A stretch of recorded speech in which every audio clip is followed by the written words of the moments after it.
আপনি হলো বিক্রেতা, ভাই হলো ক্রেতা। ভাই কোথা থেকে আসলেন, কত টাকা দিয়ে কিনলেন, ওটা আলাদা রাইখে এই করে দিন। হ্যালো গাইস, কি অবস্থা সবার, কেমন আছেন?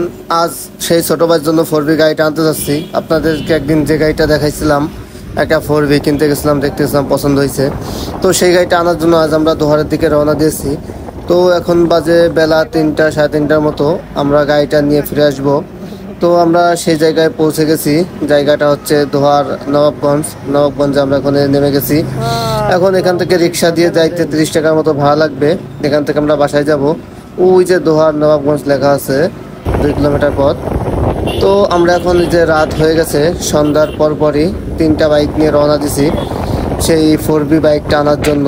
এখানে এক বড় ভাই আছে, রাজন ভাই, তার এলাকা। তো তাদের এলাকা থেকে এখান থেকে আরও প্রায় 15 কিলোমিটার মতো যেখানে আমরা গাড়ি আনতে দেবো তাদের এলাকা। তো আমরা সেইখানে যাব, বাইকটা আপনাদেরকে দেখাবো বিস্তারিত। অবশেষে চলে আসলাম।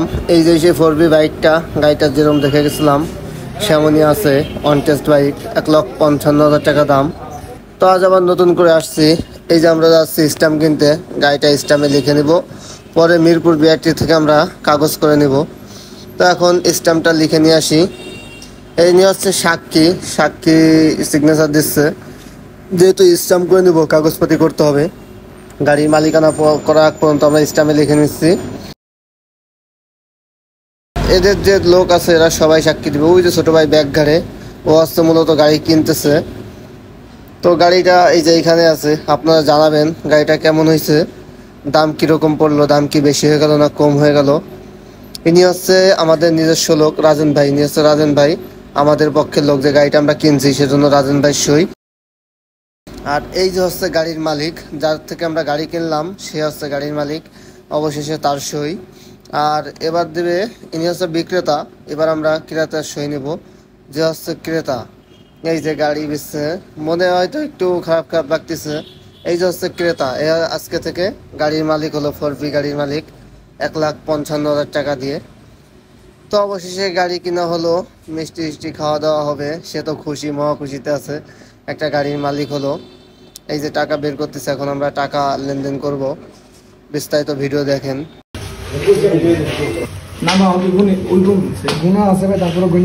আপনারা গণ্যা দিবেন যদি এই সমস্যা 10,000 বেশি আছে। না আসলে 10,000 বেশি নেই, তাহলে ওটা গণ্যা দিবেন, মানে কাগজের লেখা, 10,000 বেশি নয়, ওটা আলাদা রাখে এই করে দিন। আমরা ঢাকা খিলগাঁও থেকে আমি আর এই ছোট ভাই দুইজনে গেছি দোহার নবাবগঞ্জ। আর ওই যে পাশে চুল বড় যে দাঁড়ায় আছে, চেক শার্ট পরা রাজন ভাই, ওইখান থেকে রাজন ভাইদের এলাকা থেকে আর 3জন নিয়ে 3টা গাড়ি নিয়ে তাদের এলাকায় গেছি। তো এই যে টাকাগুলো তাদের হাতে দিলাম, তারা এখন টাকা গুনে বুঝে নিক। আপনারা দেখতে থাকুন ভিডিওটা।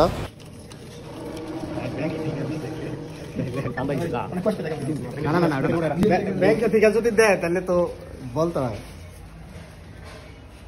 টাকা 1,55,000, বেশি না। আমরা 1,65,000 নিয়ে আসছি, আরও 10,000-এর মতো বেশি নিয়ে আসছি। তবে ব্যাংক থেকে শুধু 500 টাকা, 200 টাকা, 100 টাকার নোটগুলা দিছে, যার কোনো গুনতে অনেক সময় লাগছে।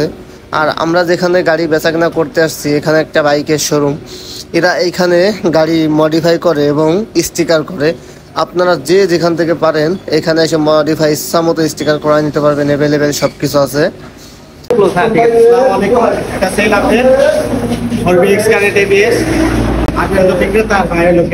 ভাই কোথা থেকে আসলেন, কত টাকা দিয়ে কিনলেন? আমি আসছি ঢাকা খিলগাঁও থেকে। বাইক থেকে নিছি 1,55,000 টাকা দিয়ে। 5,000 টাকা আগে অ্যাডভান্স করে দিয়ে গেছি, এখন পুরো টাকা দিয়ে গাড়ি নিয়ে যেতেছি ভাই। আচ্ছা, বাইক আপনি চালাই দেখছেন, সবকিছু ঠিক আছে? কিছু ওকে আছে, পেপার আছে, ওয়ান টেস্ট অবস্থা আছে গাড়ি। ভাই মনে করেন কি, আমি কাগজ করার আগ পর্যন্ত ভাই আমার একটু হেল্প করবো কাগজ। আচ্ছা, এটা অবশ্যই করব, কিন্তু বাইক যদি আজকে যেমন নিতেছেন, পরবর্তীতে যদি দেখা যায় কোনো অ্যাক্সিডেন্ট এটা কিন্তু দায়ভার অ্যাক্সিডেন্ট না হয়, যদি এমনি অন্য বিষয় না, যদি কাগজের ব্যাপারে হয়, কাগজের ব্যাপারে হয়, এটা আমি অবশ্যই লিখছি, কিন্তু কাগজ ছাড়া মানে গাড়ি এখন বুঝাই দিলে তারা কোনো দায়ভার থাকবে না, আমার কোনো দায়ভার নাই, গাড়ি বুঝাই দিলে। অবশেষে তাদের টাকা পয়সা বুঝাই দিয়ে গাড়িটা আমরা তাদের এখান থেকে নিয়ে রওনা দিলাম। আমরা ডকুমেন্টস নেওয়ার মধ্যে শোরুম ফাইল এবং যে স্ট্যাম্পটা করেছি এটা নিয়েই রওনা দিয়েছি। ভালো থাকবেন, সুস্থ থাকবেন, দেখা হবে পরে ভিডিও।